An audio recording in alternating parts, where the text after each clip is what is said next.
Hello everyone, so welcome back to my channel. आज हम करेंगे हिंदी चैप्टर 3 कागज़ का सद उपयोग। मतलब कैसे किया जा करते हैं लोग, मतलब वेस्ट कैसे करते हैं। कागज़ आज हमारे लिए अनिवार्य वस्तु बन गया है। मीन्स इजीली अवेलेबल, कभी भी हम उसको खरीद सकते हैं। कागज़ पेड़ों से बनता है। इसे बनाने के लिए पेड़ों को काटा जाता है।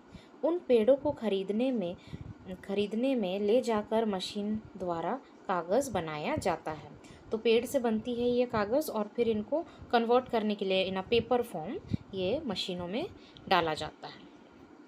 कागज़ हर जगह इस्तेमाल होता है। हमें कोशिश करनी चाहिए कि कागज़ का दुरुपयोग ना करें, मतलब वेस्ट ना करें।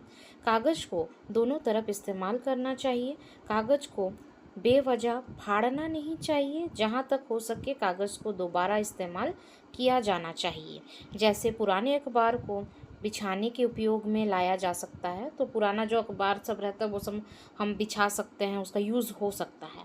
फेंकना नहीं चाहिए और पेपर हमें फाड़ने भी नहीं चाहिए। पुरानी पाठ्य पुस्तक ज़रूरतमंद छात्रों को दे दीजिए। इस्तेमाल हुए कागज़ को कूड़े में ना डालकर इकट्ठा करके कबाड़ी को दीजिए।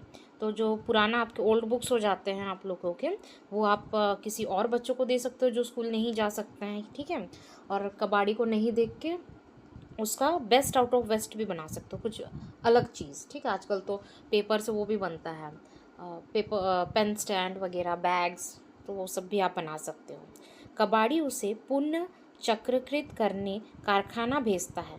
तो जो कबाड़ी वाला होता है उसको भी हम दे सकते हैं पेपर, क्योंकि वो भी कारखाने भेजता है ताकि उसका कुछ और बन सके। इसका अर्थ है कि पुराने कागज़ को दोबारा से मशीन में डालकर नया कागज़ बनाया जाता है। इससे और अधिक पेड़ नहीं काटने पड़ते। सरकार ने पुनर्चक्रीकरण पर जोर दिया है। ज़्यादातर किताबों और कागज़ों के लिए लिफाफे इसी तरह तैयार किए जाते हैं। तो जो पुराना कागज़ है उसको फिर मशीन में कन्वर्ट करके एक ब्लैंक पेज बनाया जाता है, जिसका यूज़ फिर से किया जा सकता है। न्यूज़ वगैरह उसमें फिर से छप सकते हैं। जब कागज़ का आविष्कार नहीं हुआ था तब मनुष्य पेड़ों के छालों या पत्तों पर लिखा करते थे। इसके अलावा पत्थर पर कुरेदकर भी लिखा जाता था।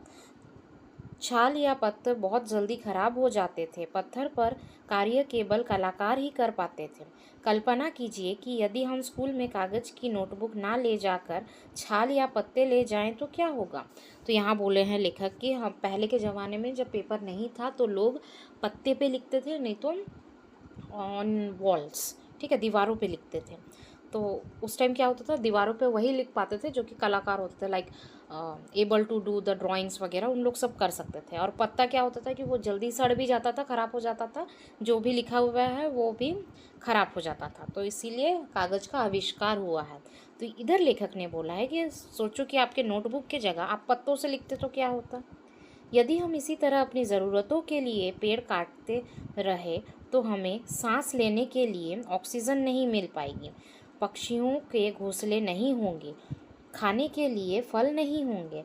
इसके और भी भारी नुकसान है। इसीलिए हम सभी को प्रण प्रण करना चाहिए कि प्रण मीन्स प्रॉमिस, हम किसी भी तरीके से कागज़ का दुरुपयोग ना करें।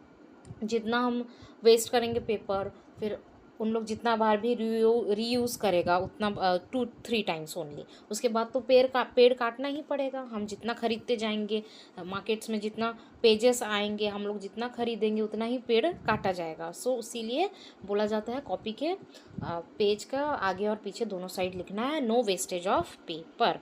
एग्ज़ाम में भी आई थिंक आप लोग ऐसे ही वेस्ट ना करें, जितना आता है उतना लिखें। ओके, तो ठीक है, अभी ये वीडियो यहीं पर ख़त्म करते हैं। Like, share and subscribe and